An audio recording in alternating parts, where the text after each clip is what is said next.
여러분 안녕하십니까? CFC 주간 뉴스를 전해드리겠습니다. 예정합동총회장 이승희 목사가 고난주간을 맞아 특별한 새벽기도로 반야월 강단을 일깨웠습니다. 이 총회장은 고난주간 특별 새벽기도를 통해서 새벽에 모여든 2천여 명의 성도들에게 풍성한 양식을 공급해 주었습니다. 이 총회장은 새벽 설교에서 어렵고 힘든 때를 살고 있지만 하나님께 나아가면 하나님은 우리의 힘이 되시고 도움이 되시며 피난처가 되신다고 전했습니다. 모든 우리에게 환난과 고통과 불안의 요소들을 종식시킨다 그 말이죠. 잠재워버린다. 여기 전쟁, 활, 창, 수레 이것은 다 싸움에 쓰여지는 도구들 아니야. 이것들을 다 끊어버리고 꺾어버리고 불태워버리고 그래서 쉬게 만들어준다. 결국 이것은 우리에게 평안을 주신다라는 거죠. 부활하신 주님께서 그 부활하셔서 만난 사람들에게 첫 일성이 뭐냐? 평안할지어다. Peace be with you. 강단에서 전해진 메시지를 듣고 성도들은 큰 기쁨을 누리고 있습니다. 이 총회장이 전한 새벽 강단이 돋보인 것은 교단 내 산적한 현안들을 처리하느라 분주한 중에서도 매일 새벽 강단을 통해 풍성한 목장을 세워가고 있기 때문입니다. 이 총회장은 교단 정치의 기반은 기름진 강단이라는 정치 철학으로 교단 정치를 이끌어가고 있어 주목을 끌고 있습니다. 이 총회장은 현재 한국교회 총연합의 대표회장으로서 합동총회를 넘어 한국교회를 섬기고 있습니다. 다음 소식입니다. 세해된 교회 소강성 목사가 4.19 혁명 봉사상을 수상했습니다.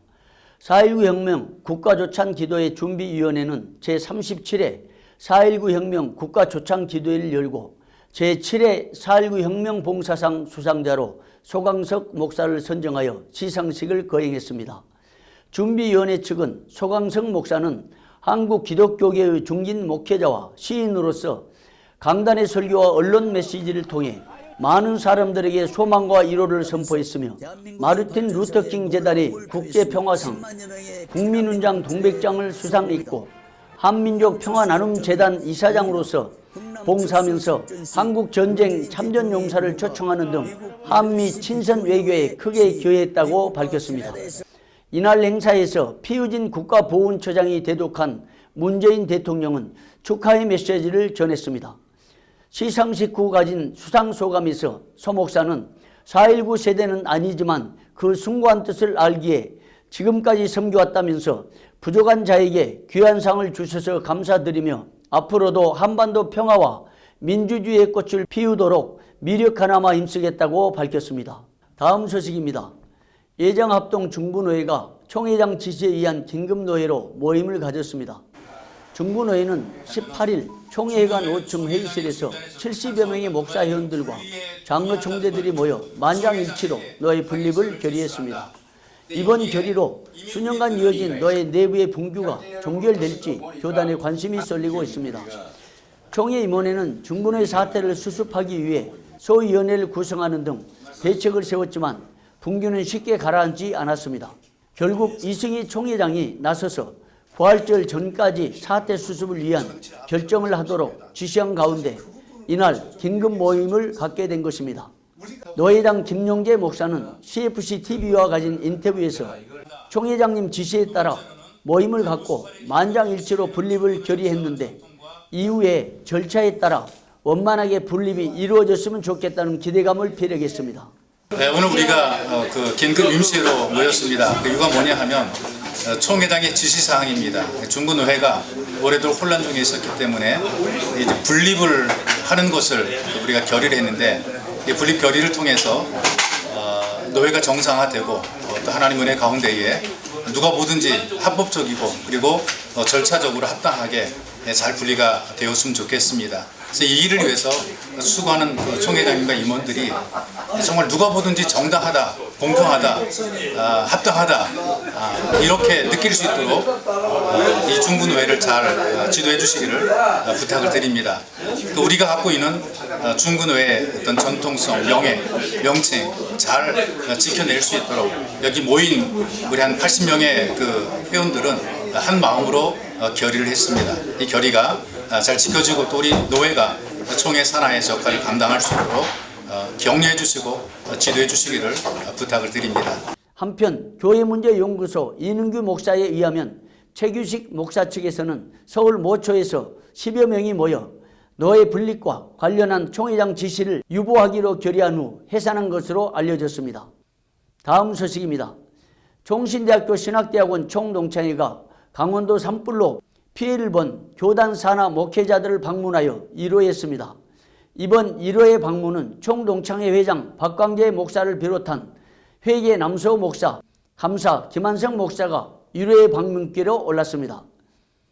방문단은 16일 화재의 진원지였던 원암내 인근 지역에 위치하여 전소된 설악산교회 이경성 목사, 은퇴 목사 수양관 박근구 목사, 임마누엘 기도원 문종복 목사, 용천교회 이상용 목사 등을 차례로 방문하여 따뜻한 위로의 손길을 펼쳤습니다. 잠시 전하는 소식을 듣고 오겠습니다.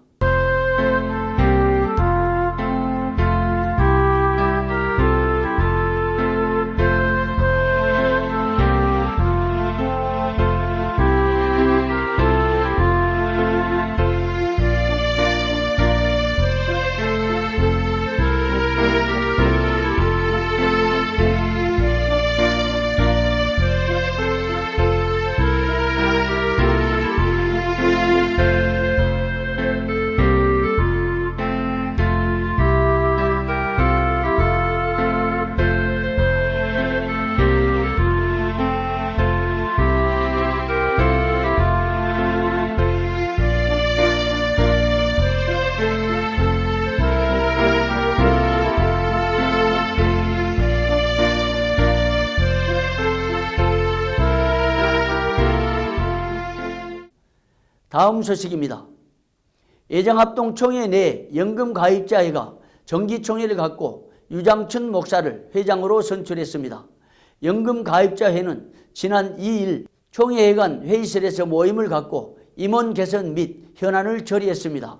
신임 회장으로 선출된 유장춘 목사는 연금가입자가 늘어나는 것이 가장 중요한 것이고 그렇게 하기 위해서는 납골당 문제가 종식되기를 바란다고 말했습니다. 가장 중요한 때에 연금가입자 협의회 회장이 되었습니다. 제가 바라는 방향은 큰 목표는 연금가입자가 늘어나는 것입니다. 그렇게 하기 위해서 납골당의 문제도 하자 없이 뒤탈 없이 쉽게 말하면 돈을 안 받고라도 저는 뒤탈 없이 납골당이 더 이상 화두가 되지 않도록 된다면 저는 그것도 좋다고 생각한 사람입니다.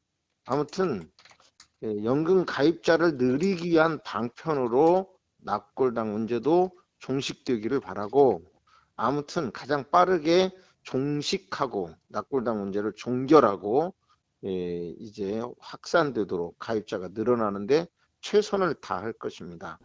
연금가입자회 새 임원들은 연금가입자 확보가 납골당 사태 해결의 지름길이라고 한결같이 입을 모으고 있습니다. 이와 함께 지난 총회 결의에 따라 강두사고시 자격에 연금가입을 의무화시키도록 하여 올해는 150여 명의 가입자가 늘어나 연금가입이 가속화될 전망입니다. 다음 소식입니다. 생명사랑 목회포럼이 자살 예방에 나서서 화제가 되고 있습니다. 목회포럼 대표 남서우 목사는 이번 포럼은 생명사랑 목회포럼이 주관하고 한국생명의 전화가 주최하며 한국교회 자살 유가족 상처 어떻게 돌볼 것인가라는 주제로 열린다고 밝혔습니다. 포럼은 남서우 박사의 사회, 이화여대 명예교수 이광자 박사의 기조 강연, 대신대학교 부총장 황봉환 박사의 주제 강연에 이어 광흥교회 김경수 박사, 돌봄교회 고유식 박사, SOS생명의 전하 박인순 상담사 등이 강사로 나섭니다.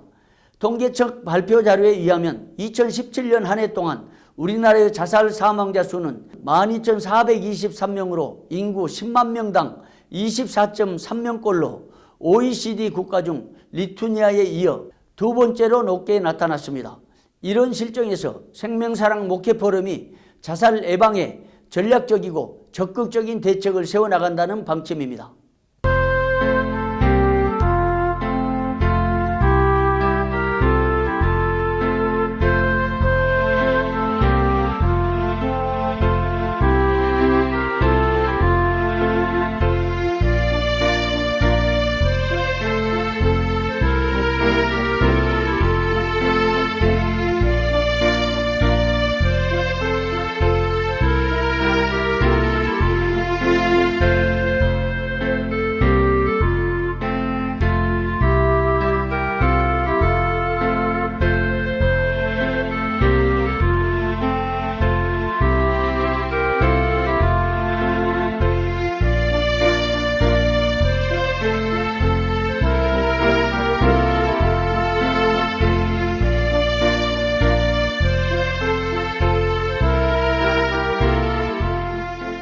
이상 CFC 주간 뉴스였습니다. 여러분 감사합니다.